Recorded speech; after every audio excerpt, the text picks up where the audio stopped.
Hi folks, this video illustrates the replacement of the front of house rack CPU. On the left, that's our front of house rack, and on the right, our front of house CPU module.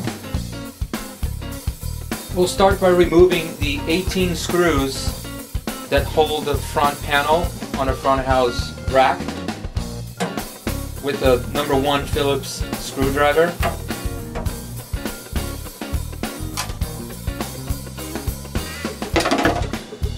Front panel is off. And now we'll carefully disconnect these cables, and it's always a good idea to take notes of the connector location.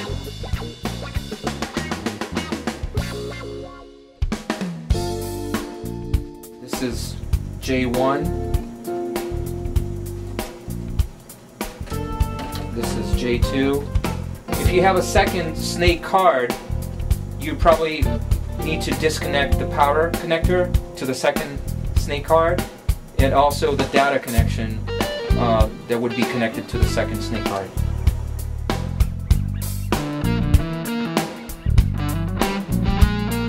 Next step is to disconnect the cables shown in the picture.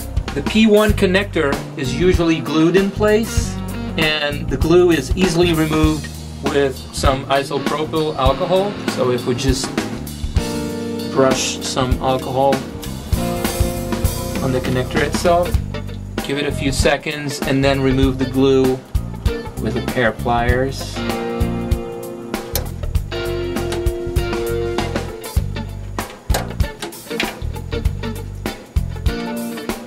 Same idea applies here. It would be a good idea to take down notes of the cables and their location.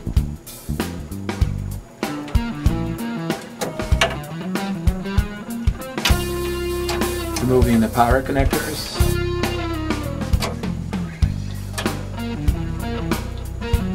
It's not necessary to remove the power to the fans, to the two fans, and this connector that goes to the first I/O card is already disconnected at the bottom, so it's not necessary to remove it. If there are any cable ties securing the cables against the chassis, we need to cut those.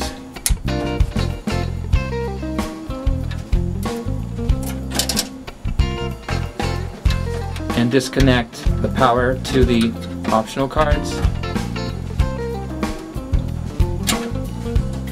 Eventually these cables are also cable tied to the chassis, and we would need to cut those as well.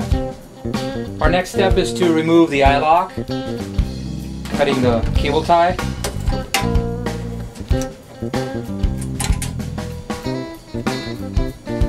Now we need to remove 13 screws from each side of the FOH rack.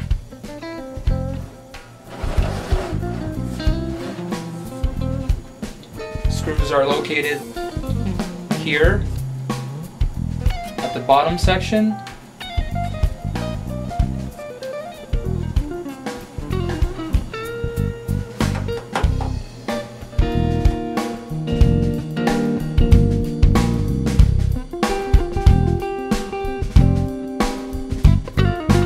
And we'll do the same thing on the other side.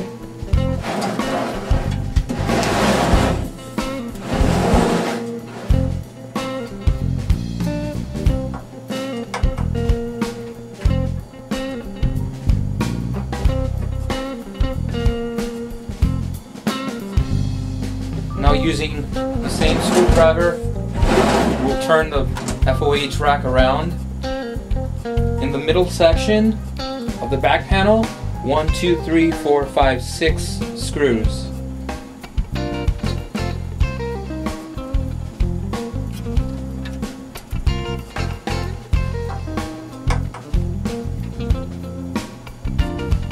The top section of the FOH rack should now be easily lifted away.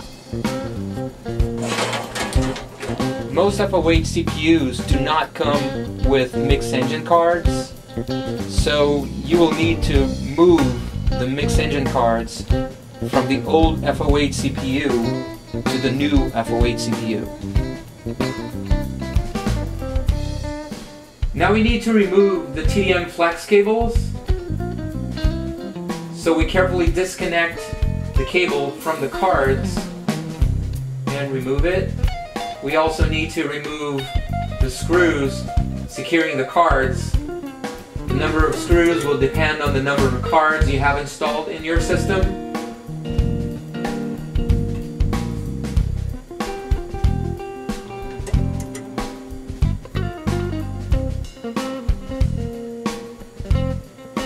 We also want to make sure the bracket on the right hand side of the rack holding down the cards is removed.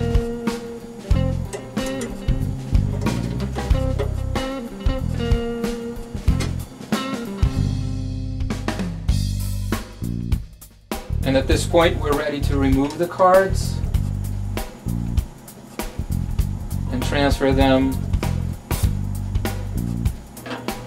to the other front house CPU.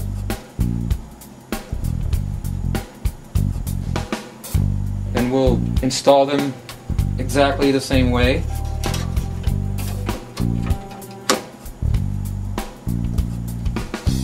We'll reinstall the TDM flex cables.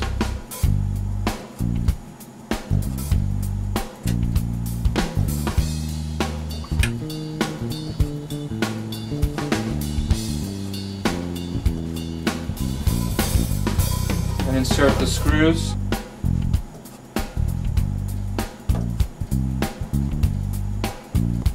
Probably want to cut any cable ties securing the cables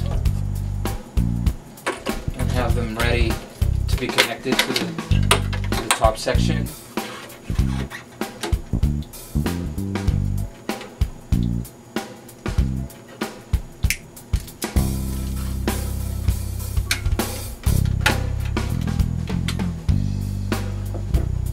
Reinstall the bracket securing the mixed engine cards.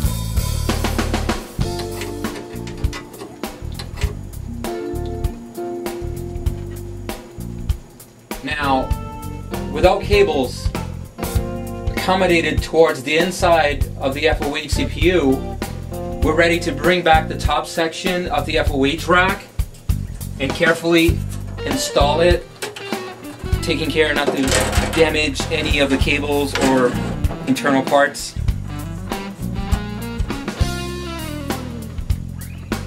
And now we reinsert the eye lock and install a cable tie to secure it properly.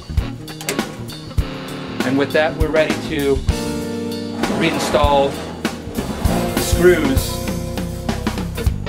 and reconnect the cables.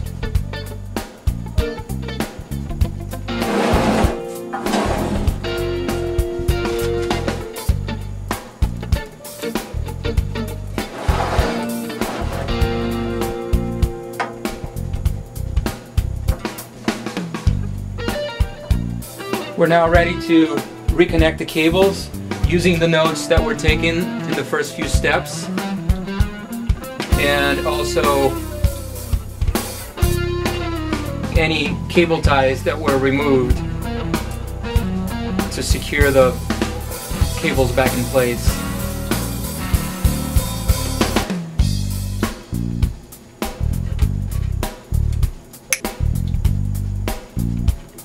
With all the cables reconnected, we're now ready to reinstall the front panel, and this completes the FOH CPU replacement.